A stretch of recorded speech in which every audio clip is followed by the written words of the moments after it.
Hello friends, welcome to IICS platform. आज है 8 अगस्त और 8 अगस्त के करेंगे हम करंट अफेयर के एमसीक्यू। दोस्तों, लेक्चर स्टार्ट करने से पहले चैनल को सब्सक्राइब और बेल आइकन प्रेस करना ना भूलें और वीडियो पूरा देखें।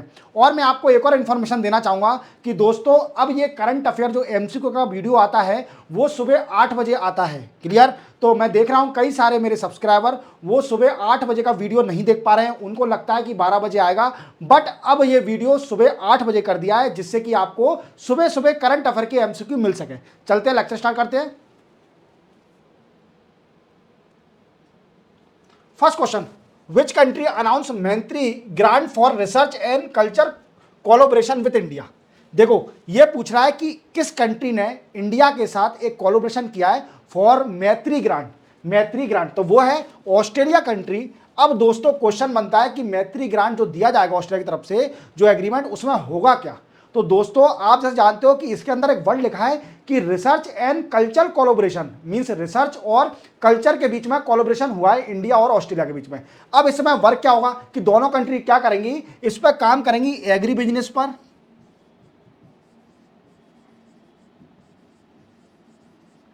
क्रिटिकल टेक्नोलॉजी पर,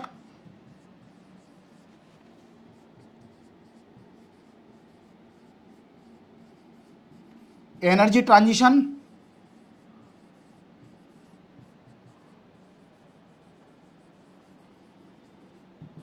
सस्टेनेबल डेवलपमेंट,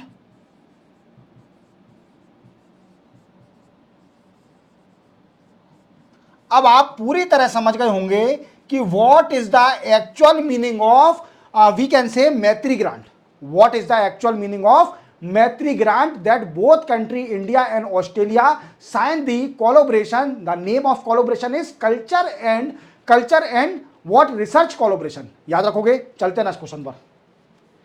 नेक्स्ट क्वेश्चन है, विच Indian cricket player has been chosen as brand ambassador for South Africa 20 league. देखो दोस्तों, इनको तो आप जानते होंगे, ये है दिनेश कार्तिक।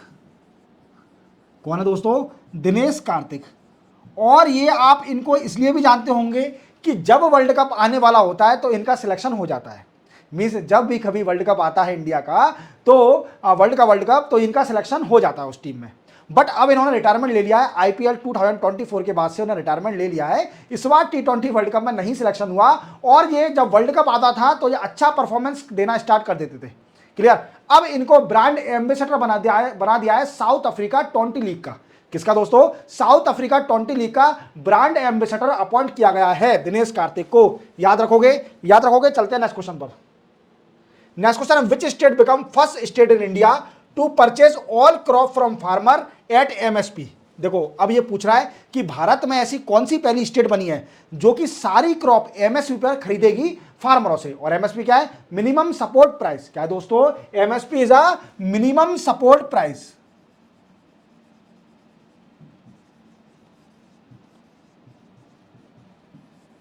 और आप इनको जानते होंगे, ये है सीएम हरियाणा के, इनका नाम है नायब सिंह सैनी।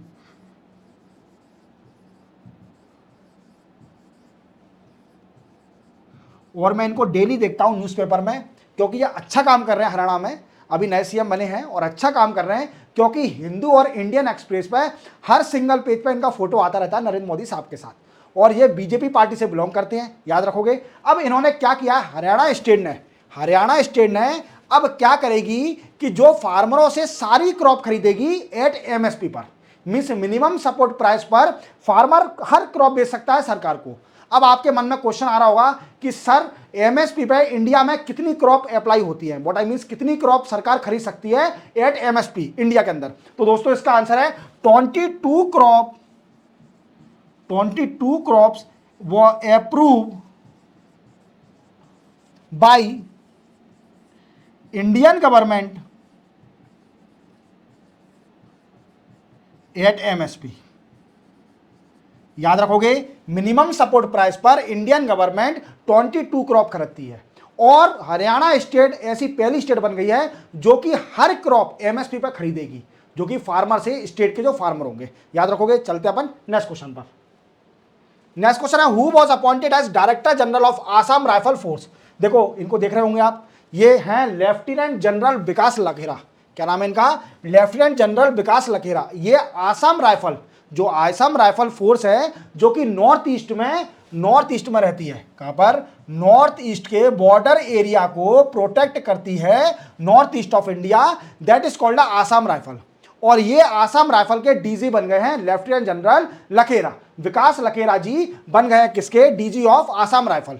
अब मैंने आपको कल के या परसों के लेक्चर में बताया था कि बीएसएफ के बॉर्डर सिक्योरिटी फोर्स के अभी कौन डीजी बने हैं, तो वो बने हैं आईपीएस दलजीत सिंह चौधरी। कौन बने हैं? आईपीएस दलजीत सिंह चौधरी। और दलजीत सिंह चौधरी एसएसबी के भी, सख्त सीमा बल के भी डीजी हैं, और इन्होंने बीएसएफ का एडिशनल चार्ज लिया है डीजी का, याद रखोगे। और एसएसबी कहां रहती है? इंडिया नेपाल और इंडिया भूटान के बॉर्डर पर एसएसबी रहती है। और जो बीएसएफ है वो इंडिया पाकिस्तान और इंडिया बांग्लादेश के बॉर्डर पर कौन रहती है? बॉर्डर सिक्योरिटी फोर्स, याद रखोगे। चलते हैं नेक्स्ट क्वेश्चन पर। नेक्स्ट क्वेश्चन है, who was appointed SBI chairman. देखो मैंने आपको ये पहले भी बताई थी न्यूज, जब मैंने आपको डिटेल करंट अफेयर पढ़ा रहा था। Financial service institute bureau, financial service institution bureau, FSIB के बारे में मैं बता रहा था। इस बॉडी के बारे में मैंने आपको बताया था कि ये बॉडी है, इसका वर्क होता है, ये सेटअप हुई थी 2022 में। गवर्नमेंट ऑफ इंडिया ने इस बॉडी को सेटअप करा था 2022 में। और इसका वर्क क्या है दोस्तों? इसका वर्क ये है कि जितने भी पीएसबी, पब्लिक सेक्टर बैंक और इंश्योरेंस बैंक है पब्लिक की, उसके लिए चेयरमैन, जो हेड को रिकमेंड करना, नाम रिकमेंड करना। 3 या 4 नाम रिकमेंड करते हैं ये, और इसमें के बाद सरकार अपॉइंट कर लेती है उसको, जो भी मतलब 3 में से जिनको भी सिलेक्ट करना होता है वो सिलेक्ट हो जाता है। अब दोस्तों इन्होंने 3 नाम दिए थे, मैंने आपको बताया था, एक बार नाम इनका फुल फॉर्म लिख देता हूं। फाइनेंशियल सर्विस इंस्टीट्यूशन ब्यूरो, याद रखोगे, फाइनेंशियल सर्विस इंस्टीट्यूशन ब्यूरो, ये है एफएसबी। ये बॉडी बनी थी कब? 2022 में बाय गवर्नमेंट ऑफ इंडिया। और इसका काम क्या है? पब्लिक सेक्टर बैंक और इंश्योरेंस बैंक है जितनी भी पब्लिक की, उसके हेड और चेयरमैन को नाम रिकमेंड करना सरकार को। अब इन्होंने रिकमेंड किया था 3 नाम, जिसमें से एक नाम थे चाला श्रीनिवासन शेट्टी, चाला श्रीनिवासन शेट्टी, या फिर शॉर्ट में बोल लीजिए सीएस शेट्टी। सीएस शेट्टी जी का नाम रिकमेंड किया था किसके लिए? एसबीआई के चेयरमैन के लिए, एसबीआई के चेयरमैन के लिए। और अभी देखा जाए तो एसबीआई के चेयरमैन कौन है? तो अभी हैं दिनेश कुमार खारा। कौन है दोस्तों एसबीआई के चेयरमैन? दिनेश कुमार खारा। और अब नए चेयरमैन बन गए हैं सीएस शेट्टी। अब ये चार्ज कब से लेंगे? तो ये भी याद रखना, ये चार्ज लेंगे 28 अगस्त से, 28 अगस्त 2024 से जे एसबीआई का चेयरमैन का चार्ज होल्ड करेंगे। क्लियर याद रखोगे। तो नए चेयरमैन कौन बनेंगे एसबीआई के? सीएस शेट्टी। और एफएसआईबी का नाम याद रखोगे, financial service institution bureau, that was set up in 2022 by government of India, and this body provide the recommendation of the chairman of the public sector bank and insurance bank, याद रखोगे। चलते हैं next question पर। विच commission launch digital Shakti centre to combat cyber crime. अब आप देख पा रहे होंगे, ये कौन है? रेखा शर्मा जी। ये हैं रेखा शर्मा जी हैं, ये मैम जी का नाम है रेखा शर्मा जी। और ये नेशनल कमीशन ऑफ वुमेन की चेयरमैन है। किसकी चेयरमैन है? नेशनल कमीशन ऑफ वुमेन की चेयरमैन है। अब यही कमीशन ने एक वीकेंड से सर्विस स्टार्ट करी है जिसका नाम है डिजिटल शक्ति सेंटर। एक सेंटर स्टार्ट किया है जिसका नाम क्या है? Digital Shakti centre. अब ये सेंटर क्या करेगा? जैसे कि आप जानते हो दोस्तों कि हमारे वर्ल्ड में या इंडिया में डिजिटली पेनिट्रेशन बढ़ते जा रहा है। व्हाट आई मीन्स, इंटरनेट का यूजेबिलिटी ज़्यादा होते जा रही है, और एक तरीके से ये क्राइम भी बढ़ते जा रहा है जिसको बोलते हैं साइबर क्राइम। आप क्या जानते हो? साइबर क्राइम, कई तरह से साइबर क्राइम होता है। तो इसको रिजॉल्व करने के लिए, अगर साइबर क्राइम अगेंस्ट वुमेन हो रहा है तो इसको रिपोर्ट करने के लिए, इसका रिजोल्यूशन निकालने के लिए, ग्रीवेंस रिड्रेसल के लिए जो नेशनल कमीशन ऑफ वुमेन की चेयरमैन है रेखा शर्मा जी, उन्होंने एक सेंटर सेटअप किया, that is called digital Shakti centre. तो इसका आंसर क्या होगा? National commission of women. Clear? चलते हैं नेक्स्ट क्वेश्चन पर। Gati Shakti Vishwavidyalaya in collaboration with which company to start first executive training programme for the aviation sector. देखो आप जानते हो कि गति शक्ति विश्वविद्यालय क्या है कि, और इसका नाम पहले क्या था।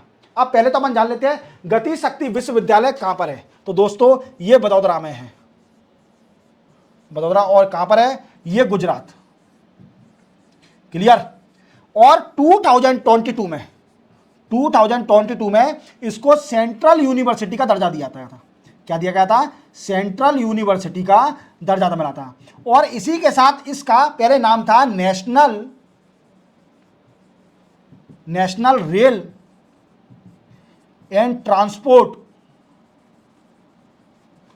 इंस्टीट्यूट भी बोल सकते हैं, clear, national rail and transport institute. अब इसको सेंट्रल यूनिवर्सिटी का दर्जा मिलने के साथ इस यूनिवर्सिटी का नाम चेंज हो गया और रख दिया गति शक्ति विश्वविद्यालय, गति शक्ति विश्वविद्यालय। और यह विश्वविद्यालय रेलवे से कनेक्ट करता है, रेलवे को ट्रेनिंग देता है और बड़ौदा गुजरात में यह सेटअप है, क्लियर। अब इसने एक कंपनी के साथ कोलैबोरेशन किया है कि एग्जीक्यूटिव जितने भी होंगे उनको ट्रेनिंग दी जाएगी एविएशन की, क्लियर। अब वो कौन सी कंपनी है? तो वो है एयरबस कंपनी के साथ वी कैन से कोलैबोरेशन किया है, डील करी है। अब ये एग्जीक्यूटिव ट्रेनिंग प्रोग्राम स्टार्ट होगा। अब ये क्वेश्चन बनता है कि एग्जीक्यूटिव ट्रेनिंग प्रोग्राम होगा कहां पर? तो दोस्तों अपन जान लेते हैं, एग्जीक्यूटिव ट्रेनिंग प्रोग्राम होगा दिल्ली के अंदर। और दिल्ली में कौन सा कॉलेज है? Asian we can say rail and transportation development,